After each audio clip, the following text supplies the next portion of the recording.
기차 타고 난주로 떠나기 전날 어머니는 기차에서 먹으라며 깨떡을 싸주셨습니다.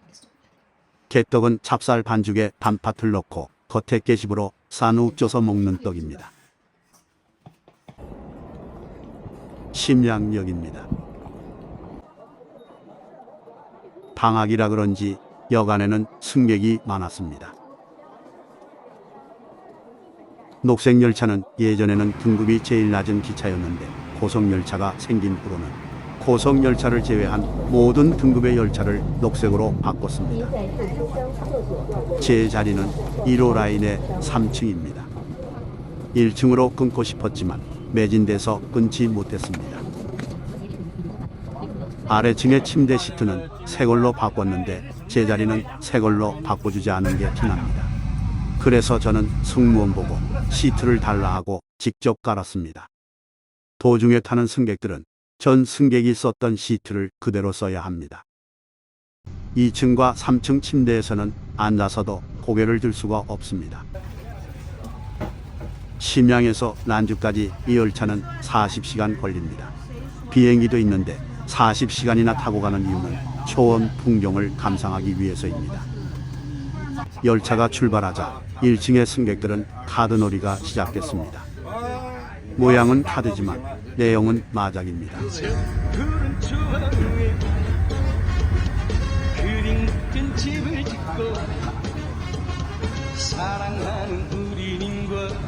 이분들은 단체 여행객인데 부부끼리는 아닙니다.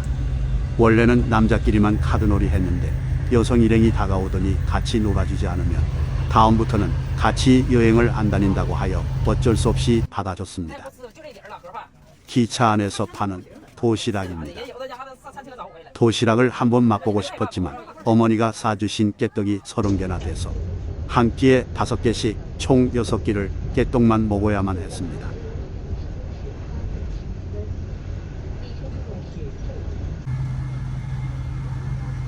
기차 출발 2일째 후하오터를 지난 후 보이는 풍경입니다. 열차 칸과 칸 사이에는 흡연구역인데 제 자리가 1번 침대라 흡연구역과 가깝습니다. 흡연구역에서 누군가 담배를 필 때는 냄새가 나서 정말 고역입니다. 고속열차는 완전 금연인데 일반 침대 열차는 아직 담배를 피게 합니다. 승객들의 휴대폰 배터리가 부족하기 시작했습니다. 콘센트가 너무 부족해서 저의 멀티 콘센트로 총 9명의 휴대폰을 충전시켜 줬더니 한 승객은 고맙다며 저한테 음료수를 줬습니다.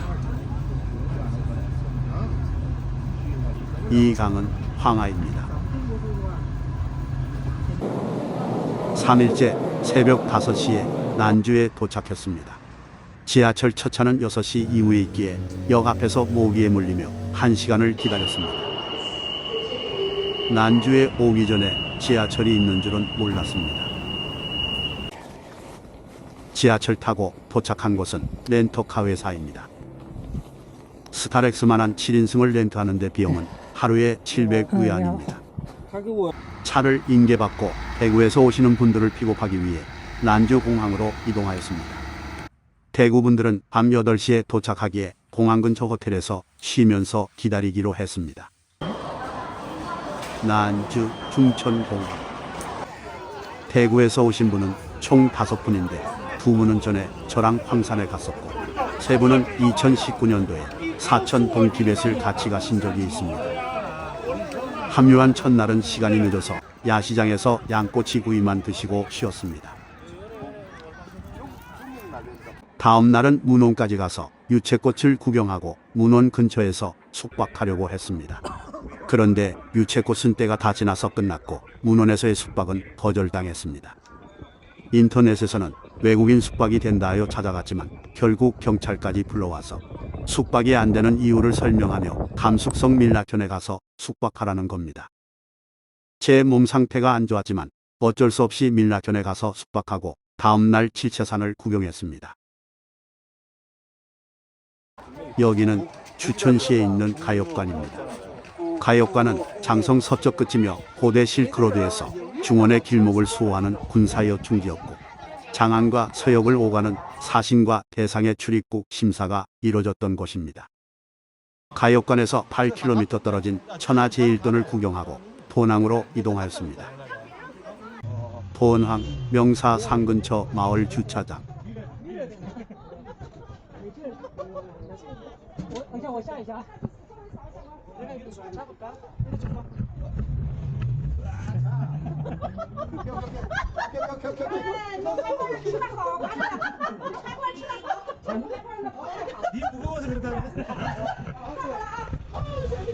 작은 3륜차에 7명이 탔더니 언덕을 못 올라갑니다.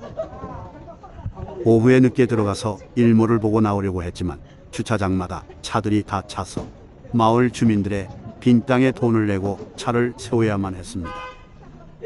차 세운 곳에서 매표소까지 거리가 좀 있어서 불법 택시 3륜차를 탔습니다. 사모님은 이런 걸 타는 것이 너무 재미있으신가 봅니다.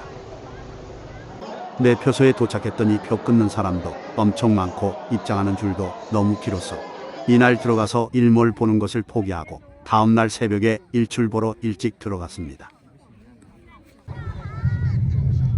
새벽 5시 반인데도 일출 보려고 일찍 들어간 사람이 적지 않았습니다. 명사산은 사구가 바람에 무너져 내리는 소리가 산울림처럼 들린다고 해서 모래가 울다라는 뜻의 이름이 붙었습니다. 구름이 많아서 아름다운 일출을 보는 것은 실패했지만 신발 벗고 부드러운 모래산을 걷는 느낌은 너무 좋았습니다.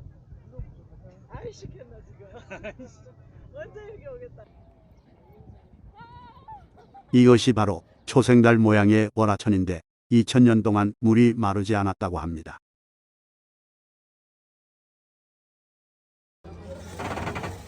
명사산에서 낙타를 타는 것도 재미있어 보이는데 낙타가 너무 많은 관광객을 태우다 힘들어 죽었다는 뉴스를 종종 봐서 저는 낙타가 불쌍해서 못 탑니다.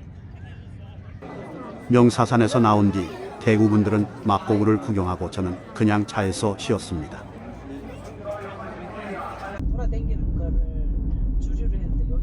다음날 도낭을 떠나 차카여모 방향으로 가다가 비치호를 구경하고 대시단에서 숙박하려고 했습니다. 근데 한 검문소에서 지나가는 모든 사람들의 신분증을 검사하더니 이 지역은 외국인이 출입할 수 없는 지역이라며 무조건 차카여모까지 가라는 겁니다.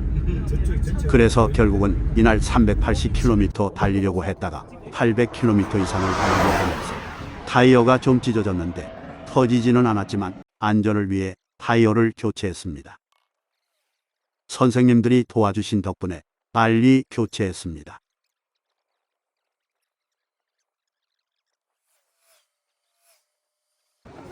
차카에 도착했을 때는 해가 져서 야쿠고기 호거를 맛보고 이날 일정을 끝냈습니다.